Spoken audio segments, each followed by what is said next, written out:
Come può una città trasformarsi da un accampamento polveroso in un centro culturale e commerciale? Marrakech è la prova vivente di questa trasformazione. Oggi è una meta turistica amata in tutto il mondo, con i suoi succhi vivaci e i suoi giardini segreti. Ma questa città ha una storia molto più antica, fatta di imperi, commerci e incontri tra culture. Da dove è iniziato tutto? Scopriamolo insieme in questo nuovo video di Luoghi dal passato, il podcast di The History Tales, in cui conosciamo la storia esplorando luoghi iconici del pianeta.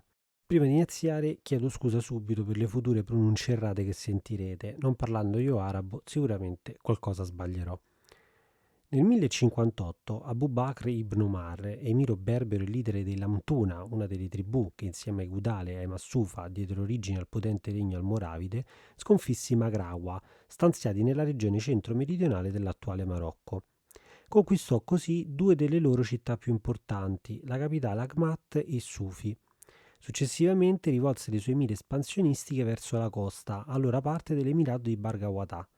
Progressivamente gli Almoravidi riuscirono a conquistare l'intera area, estendendo il loro vasto regno dal Senegal fino alla penisola iberica, da sud a nord, e dalle coste atlantiche fino ad Algeri, da ovest a est.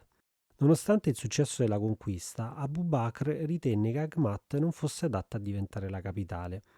Decise quindi di spostarsi circa 30 km più a nord in una vasta pianura ideale per l'allevamento e la pastorizia, attività tradizionali dei berberi, gettando le basi per la nascita di Marrakech. Purtroppo è difficile stabilire con esattezza la data di fondazione, anche per la mancanza di strutture conservate di questa prima fase. Il primo edificio in pietra, il cosiddetto Qasr al-Jar, castello di pietra, fu probabilmente costruito intorno al 1070. All'inizio del 1071 Abu Bakr fu richiamato nel Sahara per sedare una ribellione e lasciò il comando al cugino e futuro successore Ali ibn Yusuf, il quale fece erigere la prima moschea in mattoni della città. Poco dopo altri edifici iniziarono a sorgere. Le case in mattoni di fango sostituirono gradualmente le tende. La terra rossa usata per i mattoni conferì alla città il suo caratteristico colore, ispirando il nome Marrakush al-Hamra, Marrakech la rossa. Marrakech divenne presto un importante snodo commerciale tra il Sahara, le coste atlantiche e l'Europa attraverso la Spagna. Nel secolo successivo l'impero almoravide si consolidò e la città ne divenne la capitale. Sotto l'emiro Ali ibn Yusuf conobbe una grande espansione. Fece egli costruire un sontuoso palazzo in stile andaluso sul lato occidentale della città, collegato alla vecchia armeria di Qasr al-Ajjar, e introdusse un innovativo sistema di acquedotti. Marrakech ottenne un approvvigionamento idrico stabile, favorendo la crescita della popolazione. L'emiro fece inoltre edificare la Masjid al-Sikaya, prima moschea di Ben Yusuf, e diverse fontane monumentali per le abluzioni. La città si sviluppò in quartieri attraversati da due assi viari principali che collegavano quattro porte monumentali: Bab al-Khamis a nord, Bab Ahmat a sud-est, Bab Dukla a nord-ovest e Bab al-Nifs a sud-ovest. L'abbondanza d'acqua e il boom edilizio attrassero mercanti e artigiani, trasformando Marrakech in un vero centro urbano. I mercanti più facoltosi e i cortigiani iniziarono a costruire eleganti riad con giardini interni e lussuose ville colonnate. Tra le opere monumentali almoravidi ancora visibili spicca poi la Quba Bahadin, ovvero la cupola, che doveva far parte del complesso della moschea originale di Ben Youssef. Eretta tra il 1117 ed il 1125, la struttura è caratterizzata dalla copertura a cupola. Doveva fungere poi da edificio di servizio per le abluzioni rituali prima della preghiera. La cuba è tra l'altro l'unico edificio di epoca almoravide a non aver subito rifacimenti. Un'iscrizione araba, ora gravemente danneggiata, circonda l'interno del padiglione e cita la fondazione della struttura, il nome di Ali ibn Yusuf e la data di costruzione, sebbene purtroppo l'anno sia illeggibile. Accanto all'edificio principale sono stati anche scavati una serie di latrine private e una monumentale fontana. Sempre durante il regno di Ali, la città venne cinta da mura attorno al 1120, proprio nel periodo in cui gli Almohadi stavano divenendo più minacciosi per la città. Gli Almohadi furono una dinastia fondata da Abd al-Mumin dell'Alto Atlante. Scesero dalle montagne all'inizio del 1130 e assediarono Marrakech appena fortificata per oltre un mese, finché non furono sconfitti dagli Almoravidi. Nonostante ciò, gli Almohadi divennero progressivamente sempre più potenti e in pochi anni completarono la conquista del Marocco. Nel 1147 cadde anche Marrakech. Sebbene gli Almohadi mantenessero la loro capitale spirituale a Tin Mel, nell'Alto Atlante, fecero di Marrakech la nuova capitale amministrativa. Fu durante questo periodo che il Marocco venne chiamato con il suo nome, derivante appunto dalla città di Marrakech. La città era infatti conosciuta nell'Europa occidentale nella sua forma latinizzata Maroc o Marocchio, e il califfato almohade era solitamente indicato nelle fonti latine come Regno di Marrakech, Regnum Marrochiorum. Uno degli edifici simbolo di Marrakech è la Kutubia, la moschea, con il caratteristico minareto, la torre. È situata nella parte sud-occidentale della Medina, vicino alla piazza Jemaa el Fna. Stamattina ci troviamo davanti alla Kutubia di Marrakech, siamo quindi davanti alla moschea, una delle più importanti anche a livello di architettura della città, uno dei simboli della città di Marrakech, non lontani dalla principale piazza di Jemaa el Fna. La Kutubia fu costruita nel 1147 quando gli Almohadi presero il controllo della città e poi fu già restaurata circa 11 anni dopo nel 1158. Quella che vediamo oggi è comunque una struttura che è frutto di rifacimenti successivi nel corso dei secoli. Gli Almohadi, che consideravano gli Almoravidi degli eretici, decisero di eliminare ogni traccia dei loro monumenti religiosi, inclusa la principale moschea almoravide, la moschea di Ben Youssef, ritenendo che la loro Qibla, cioè la direzione della preghiera, fosse allineata in modo errato. La demolirono e iniziarono la costruzione della prima Kutubia nel 1147, completando intorno al 1157 i lavori. Successivamente il califfo Abd al-Mumin fece edificare una seconda moschea adiacente, forse per correggere l'orientamento della precedente o per ampliarla. Le rovine e le basi delle colonne della prima moschea sono ancora visibili ad ovest, poiché crollò durante un terremoto del 1775. Il minareto fu invece completato nel 1195 da Yaqub el-Mansur. All'interno è presente una grande rampa per farvi salire il muezzin, colui che richiama i fedeli alla preghiera, ed era fatta apposta perché lui potesse anche salire a cavallo. La decorazione sulla sommità in rilievo, stucchi, pitture e maioliche verdi e azzurri ed i tipici sepka, archi intrecciati, sono differenti da ogni lato e divenne tutta la struttura un modello architettonico seguito ad esempio dalla Torre Hassan di Rabat e la Giralda di Siviglia.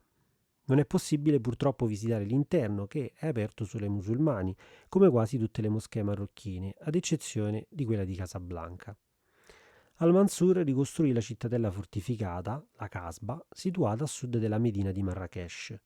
La Casba rimase il centro governativo di Marrakech per secoli, ospitando palazzi reali, harem, tesori, armerie e caserme. Includeva anche la moschea della Casba, El Mansuria, situata nei pressi di Baba Gnu. Baba Gnaou o Baba Gnò è una delle 19 porte della Medina che collegava direttamente la Casba alla città vecchia. Davanti a una delle più belle porte di accesso alla Medina di Marrakech, la porta che si chiama, se non pronuncio erroneamente, Bab Aghanou. È una porta che risale al XII secolo, in pietra locale ed è meravigliosa. L'origine del nome è dibattuta. Secondo l'ipotesi più diffusa, deriverebbe da un termine berbero che indica le persone di colore, suggerendo un orientamento simbolico verso l'Africa subsahariana. Altre teorie lo traducono come ariete muto senza corna. La porta era nota anche come Bab al-Khol, appunto porta dei neri, e Bab al-Khsar, porta del palazzo. Essendo l'ingresso della cittadella reale, Bab Agnau aveva una funzione prevalentemente decorativa. È infatti una delle poche strutture in pietra. La facciata alterna sezioni di pietra e mattoni, con angoli ornati da motivi floreali che si estendono attorno a una forma di conchiglia incorniciata da 3 pannelli con iscrizioni coraniche. Nel XVIII secolo il sultano alla guida Muhammad ibn Abd Allah ne ridusse le dimensioni e la restaurò. Non lontano dalla porta si trova poi la moschea della Casba, una delle più importanti di Marrakech. Fu costruita tra il 1185 ed il 1190 dal califfo almohade Yaqub al-Mansur come moschea congregazionale del nuovo quartiere imperiale della Casba, residenza del sovrano e sede del governo. Anche dopo la fine dell'impero almohade, la moschea mantenne grande prestigio, rivaleggiando con la Qutubiyya. Già in epoca marinide, ovvero tra il XIII e il XV secolo, sovrani e figure di spicco iniziarono a essere sepolti nel cimitero a sud della moschea, poi divenuto la necropoli reale dei Saadiani. Nel tardo XVI secolo un'esplosione in un vicino deposito di polvere da sparo danneggiò gravemente la moschea. Il sultano saadita Mulay Abdallah al-Ghalib, vissuto nella seconda metà del XVI secolo, ne curò il restauro, probabilmente introducendo modifiche significative, pur mantenendone però l'aspetto originale di alcune decorazioni in mattoni e delle piastrelle verdi del minareto. Nei pressi della moschea si trovavano poi queste tombe sadiane, una delle più importanti testimonianze della dinastia sadiana per l'appunto. E per comprendere questa dinastia è utile ripercorrere brevemente gli eventi successivi all'occupazione almohade. Tra il XIII e il XVI secolo Marrakech attraversò un periodo di forte instabilità. Dopo la conquista marinide del 1269 perse infatti il ruolo di capitale imperiale a favore di Fez, diventando un centro regionale spesso segnato da ribellioni e periodi di semi-autonomia. Alla fine del XV secolo il Marocco subì incursioni portoghesi lungo la costa e Marrakech stessa fu minacciata. È in questo contesto che emersero i Saidiani, che si distinsero nella resistenza proprio contro i portoghesi. Dopo aver difeso la città da un attacco nel 1515, conquistarono Marrakech nel 1525 e con la presa di Fez nel 1549 ristabilirono la città come capitale di un Marocco unificato. I Sadiani rinnovarono Marrakech e tra le opere di maggior fascino vi è la necropoli reale nella Casba, oggi nota, come abbiamo detto, come tombe sadiane. Queste, situate a sud della moschea della Casba, risalgono principalmente al regno di Ahmad al-Mansur, vissuto alla fine del XVI secolo. Sebbene il sito fosse usato come necropoli, già in epoca almohade e marinide, il complesso poi in realtà si sviluppò proprio durante questo periodo e custodisce più di 100 sepolture decorate con mosaici della dinastia, ma anche di guerrieri e servitori, la cui identità purtroppo è perduta. Siamo all'interno del complesso funerario delle tombe sadiane. Ora siamo in fila per vedere il mausoleo principale di questo complesso. Dietro a me potete vedere le altre sepolture che caratterizzano questa area che possiamo definire sicuramente archeologica. Il primo mausoleo fu costruito tra il 1557 e il 1574 da Mulay Abdallah al-Ghalib per suo padre Muhammad al-Shaikh, fondatore della dinastia. Al-Mansur ampliò la necropoli tra il 1591 e il 1603, creando il grande mausoleo occidentale, composto da 3 stanze interconnesse, tra cui la magnifica camera delle 12 colonne, dove fu sepolto al centro insieme al figlio ed al nipote. Per la decorazione sontuosa furono utilizzati anche elementi in marmo di Carrara. Anche dopo la fine dei Sadiani il sito continuò a essere utilizzato, ma sotto il sultano alla guida Mulay Ismail, tra la fine del 600 e l'inizio del 700, fu chiuso e gradualmente dimenticato. Furono riscoperte nel 1917 dal Servizio delle Belle Arti del Marocco e furono restaurate e aperte al pubblico. I Sadiani intervennero anche nella parte nord della città, lasciando un segno importante nella storia della Ben Youssef Madrasa. La madrasa si trova all'interno del famoso souk della città, fulcro di interesse di turisti da tutto il mondo. La prima scuola coranica in quest'area risale alla dinastia marinide, quando il sultano Abu al-Hasan, il cui regno si sviluppa tra il 1331 e il 1348, ne ordinò la costruzione. I Marinidi, governanti di Fez tra il XIII e il XV secolo, favorirono lo sviluppo delle arti e della letteratura e realizzarono diverse madrase, ovvero scuole, in Marocco per formare gli ulama, gli studiosi islamici, nel diritto malikita, nella giurisprudenza e nelle diverse letture del Corano. Siamo ora nella madrasa di Bey Youssef, madrasa ovvero scuola, è veramente bellissima e vediamola insieme.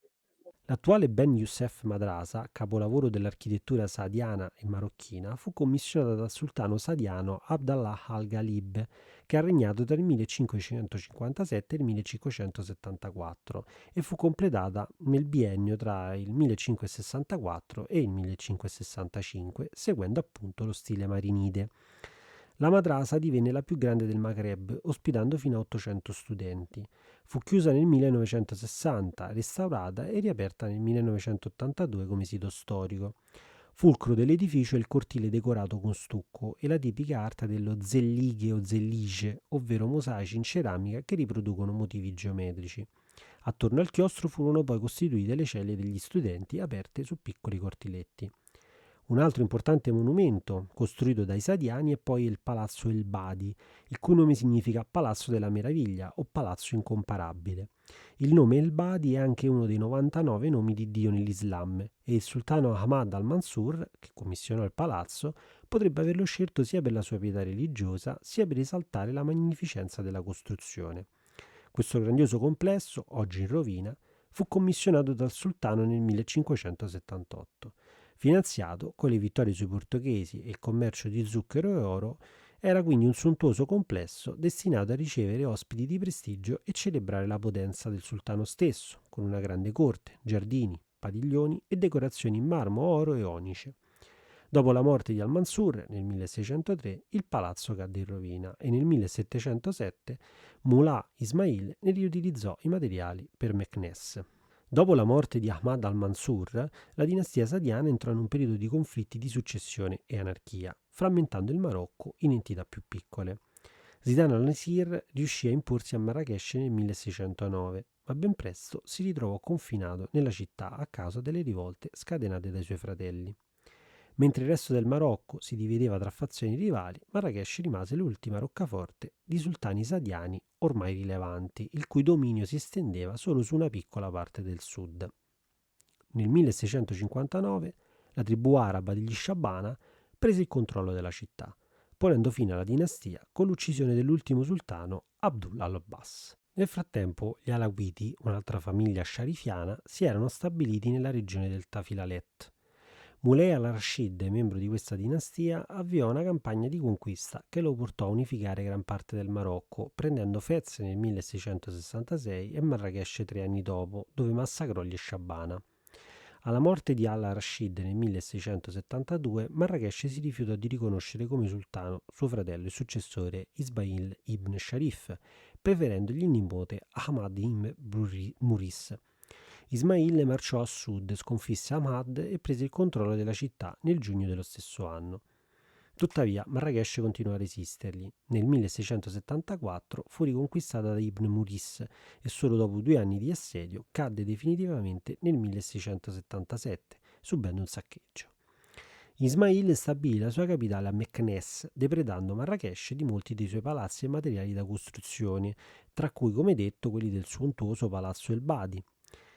Nonostante ciò, promosse la città come centro religioso. Dopo la morte di Mullah Ismail nel 1727, il Marocco attraversò un periodo di instabilità, ma Marrakech riuscì a mantenere una relativa stabilità nel sud. Con il regno di Muhammad III ibn Abdallah, salito al trono nel 1757, la città tornò a essere una residenza privilegiata e divenne capitale de facto. Muhammad ricostruì gran parte dell'area della Casba e rafforzò le mura cittadine. Alla sua morte nel 1790, Marrakech appoggiò inizialmente il fratello Hisham nella contesa per il trono, ma nel 1795 passò sotto il controllo di Suleiman. Nel 1799 la città fu poi colpita dalla peste, ma Suleiman la mantenne come sua residenza principale e capitale, ricostruendo la moschea Ben Youssef. Il suo successore, Muley Abd al-Rahman, riaprì il commercio con le potenze straniere e accolse numerose ambasciate. Durante il XIX secolo l'instabilità aumentò insieme all'ingerenza delle potenze europee. Sotto i sultani Muhammad IV, Hassan I e Abd al-Aziz, la corte si spostò nuovamente a Fes, riducendo Marrakech a capitale regionale. Tuttavia, la città rimase un importante centro politico e culturale, con la costruzione di nuovi palazzi, tra cui il celebre palazzo Bahia. Marrakech divenne anche un baluardo contro l'occidentalizzazione promossa dalla corte alawita di Fez, mentre l'influenza dei signori locali dell'Alto Atlante come i Glawi si rafforzò. All'inizio del XX secolo il Marocco fu scosso da anarchia e tensioni internazionali. A Marrakech nel 1907 l'omicidio del dottor Émile Monchamp scatenò un'ondata di violenza xenofoba, offrendo alla Francia il pretesto per un intervento più deciso. Nel 1912, con il Trattato di Fès, il Marocco divenne un protettorato francese. Nel sud si levò la resistenza di Ahmed al-Hiba, noto come il Sultano Blu, che proclamò Marrakech capitale del suo stato indipendente. Tuttavia, le truppe francesi guidate dal colonnello Mangin lo sconfissero nel settembre del 1912, portando la città sotto il controllo francese in nome del sultano Yusuf. Tamim el-Glaoui fu restaurato come pascià di Marrakech, diventando una figura chiave del potere coloniale francese. Durante il protettorato la capitale fu poi trasferita definitivamente a Rabat, mentre Marrakech rimase sotto l'influenza diretta di el-Glaoui. L'Ottocento e successivamente, come detto, l'occupazione francese portarono importanti trasformazioni urbane a Marrakech. Tra le opere più significative di questo periodo vi è il già citato Palazzo Bahia, la cui costruzione risale alla seconda metà del XIX secolo. Fu commissionato da Si Musa, gran visir sotto il sultano alla guida Muhammad ibn Abd ar-Rahman. Si Musa, proveniente da una famiglia di schiavi neri al servizio delle Makhzen, ovvero il governo reale marocchino, riuscì ad ascendere ai più alti ranghi del potere. La parte più antica del palazzo, oggi tuttora esistente, è il Grand Riyad, un grande giardino, appunto Riyad, con stanze adiacenti nella sezione settentrionale, che sono conosciute anche come Darsi Musa, risalente appunto all'epoca di Si Musa. Dopo la sua morte, il palazzo fu notevolmente ampliato dal figlio Si Bahamed ibn Musa, noto semplicemente come Bahamed, che fu anche gran visir del sultano Muley Abdelaziz dal 1894 al 1900. Durante la minore età del sultano, Bahamed assunse di fatto il controllo del governo e nel corso del suo mandato ampliò progressivamente il palazzo man mano che acquisiva nuovi terreni. Tra le aggiunte più rilevanti vi è il Grand Courtyard, un ampio cortile pavimentato in marmo italiano di Carrara, realizzato tra il 1896 ed il 1897. Bahamed fece inoltre realizzare un vasto parco e giardino privati sul lato orientale del complesso. Il nome Al-Bahia, ovvero la brillante, sembra derivare dalla moglie preferita di Bahamed. Alla morte di costui, nel 1900, il palazzo passò nelle mani della famiglia reale, ma il sultano Abdelaziz ne ordinò il saccheggio. Nel 1908 Madani el-Glaoui ne prese il controllo, trasformandolo in una residenza per ospiti stranieri e aggiungendo per la prima volta un piano superiore ad alcune sezioni. Con l'instaurazione del protettorato francese nel 1912, il palazzo divenne la residenza del generale francese Hubert Lyautey. Dopo l'indipendenza del Marocco fu nuovamente utilizzato come residenza reale per re Mohammed V, prima di essere trasferito al Ministero della Cultura marocchino sotto re Hassan II, che lo trasformò in un'attrazione turistica.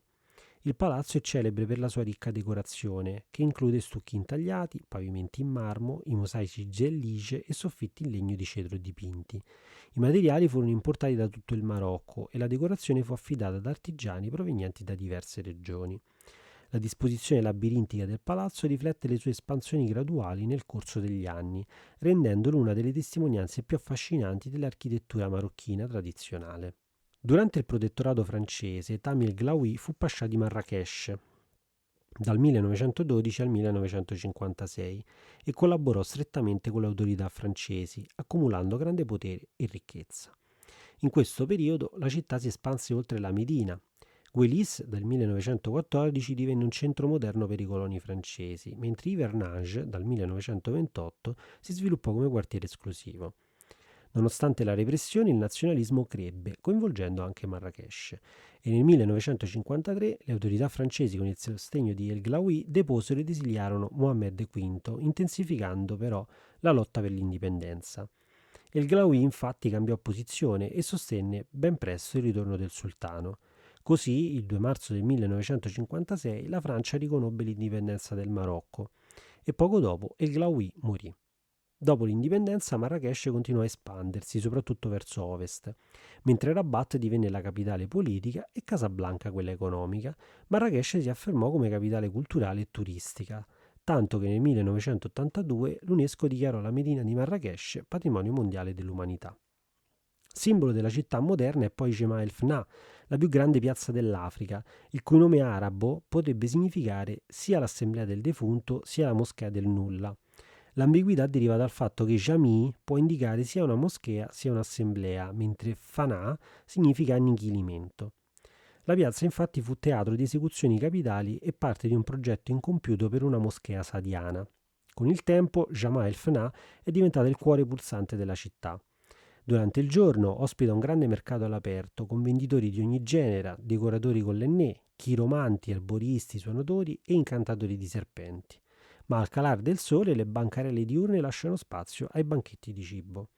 Nel 2001 l'UNESCO ha riconosciuto Jema el Fna come patrimonio orale e immateriale dell'umanità, sottolineandone l'importanza per la diversità culturale.